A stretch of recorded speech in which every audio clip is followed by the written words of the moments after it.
ఓం శ్రీ గురుభ్యో నమః. నమో దేవ్యై మహాదేవ్యై శివాయై సతతం నమః. నమః ప్రకృత్యై భద్రాయై నియతాః ప్రణతాస్మతాం. శృతిస్మృతిపురాణానాం ఆలయం కరుణాలయం నమామి భగవత్పాదం శంకరం లోకశంకరం. సౌందర్యలహరి అధ్యయన కార్యక్రమంలో భాగంగా ఇవాళ మనం 91వ లహరిలో ప్రవేశిస్తున్నాం. ముందుగా శంకర భగవత్పాదుల వారు మనకు అనుగ్రహించినటువంటి అద్భుతమైన శ్లోకాలు భజగోవింద శ్లోకాలు. ఈ భజగోవింద శ్లోకాల గురించి మనం ప్రస్తావించే ముందు గురు పరంపర తెలుసుకోవాలి. అత్యద్భుతమైనటువంటి గురు పరంపర విశేషమైనటువంటిది.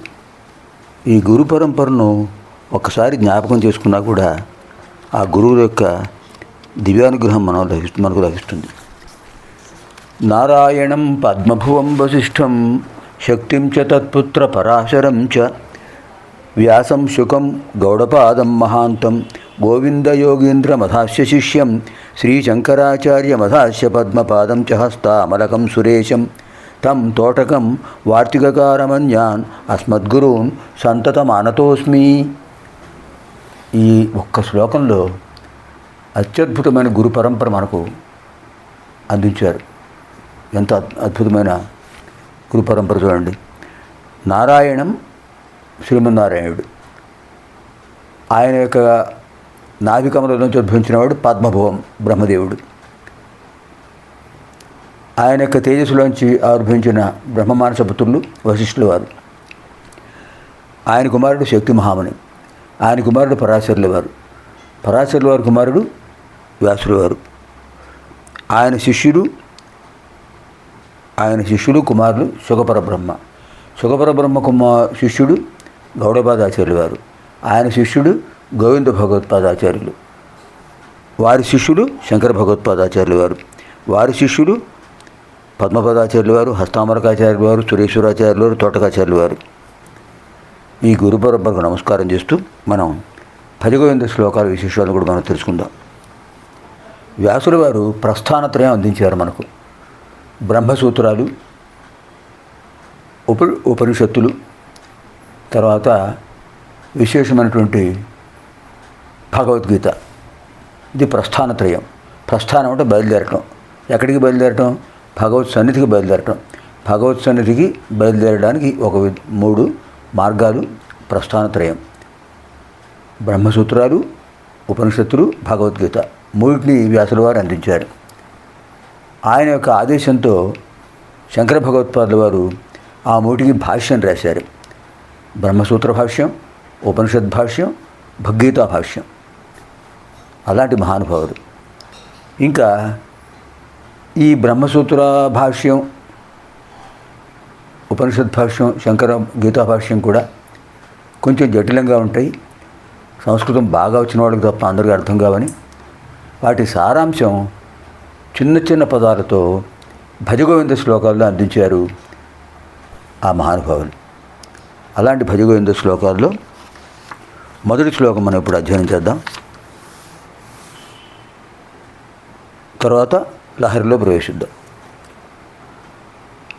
భజ గోవిందం భజ గోవిందం గోవిందం భజ మూఢమతే సంప్రాప్తే సన్నిహితే కాలే నహి నహి రక్షతి డుక్రుంకరణే. ఒక వృద్ధుడు ఒక వృక్షఛాయలో కూర్చుని వ్యాకరణం వల్లివేస్తున్నాడు. డుక్రుంకరణే డుక్రుంకరణే అంటే డుక్రుంజ్ అనే ధాతువుకు కరణే చేయుట ఏందని అర్థం. శంకర్ల వారు అటు పెడుతున్నారు. వాడిని చూడగానే ఆయనకి కొంచెం బాధ కలిగింది. ఇది వృద్ధాప్యం, వాడు ఎప్పుడు పెడతాడో తెలియదు. వృద్ధుడు, మరణించే వయస్సు, క్షణక్షణం దగ్గర పడుతుంది మృత్యువు. అంచేత ఆయన అన్నారు, నిన్ను కాపాడేది గోవిందనామం, డుక్రింకరణే కాదు. అది చదువుకునే వయసు దాటిపోయింది నీకు. ఇప్పుడు ఎందుకు నువ్వు వాటిని వల్ల వేస్తుంటావు? గోవిందనామ స్మరణ చేయవయ్యా మూర్ఖుడా అని చెప్పారు. భజ గోవిందం భజ గోవిందం గోవిందం భజ మూఢమతే. సంప్రాప్తే సన్నిహితే కాలే నహి నహి రక్షతి డుకృంకరణే. మృత్యువు సమీపిస్తుంది, నిన్ను డుకృంకరణే రక్షించదయ్యా. గోవిందం భజ, గోవిందుడు సేవించు, గోవిందనామ సంకీర్తన చెయ్యి. అత్యద్భుతమైన శ్లోకం. భజ గోవిందం గోవిందం భజ మూఢమతే సంప్రాప్తే సన్నిహితే కాలే నహి నహి రక్షతి డుకృంకరణే. ఇదానీం వయం ఏకనవతితమ లహర్యాం ప్రవిశామః. అమ్మవారి యొక్క నూపుర సౌందర్యాన్ని వర్ణిస్తున్నారు. నూపురాలంటే కాలి ఆభరణాలు, అందెలు అంటాం తెలుగులో.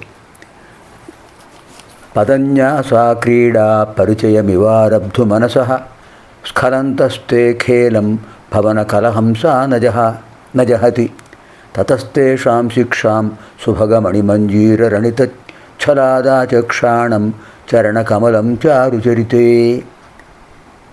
ఇది ఉత్ప్రేక్ష అలంకారం.